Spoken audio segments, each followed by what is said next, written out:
বাজারে নিষিদ্ধ ত্বক ফর্সাকারী ৮ ধরনের ক্রিমের আমদানিকারক, সরবরাহকারী ও বিক্রেতাদের বিরুদ্ধে আইনি ব্যবস্থার হুঁশিয়ারি দিয়েছে বিএসটিআই।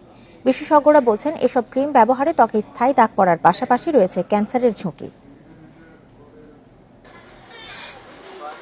খোলা বাজার ও অনলাইন শপিং প্ল্যাটফর্ম থেকে ১৩টি প্রতিষ্ঠানের ত্বক ফর্সাকারী ক্রিম সংগ্রহের পর সেগুলোর মান পরীক্ষা করে বিএসটিআই। এর মধ্যে ৬টিতে বিপজ্জনক মাত্রায় ক্ষতিকর পারদ ও ২টিতে পারদের পাশাপাশি মিলেছে হাইড্রোকুইনোন। এই ৮টি ব্র্যান্ডই Pakistani. Goree, Chandni, new face, dew, golden pearl, white pearl, Faiza ও নূর নামের এসব ক্রিমে মিলেছে ৫০০ ppm এর বেশি পারদ, যেখানে মাত্র ১ ppm পারদ ব্যবহারের অনুমতি রয়েছে। ১৩টার মধ্যে আমরা ৫টা খালি আমাদের কমপ্লাই করছে মান, আর বাকি ৮টাই কমপ্লাই করে নাই। এর মধ্যে ২টাতে তো আরও ২টাই ক্ষতিকর পাওয়া গিয়েছে, পারদ এবং হাইড্রোকুইনোন।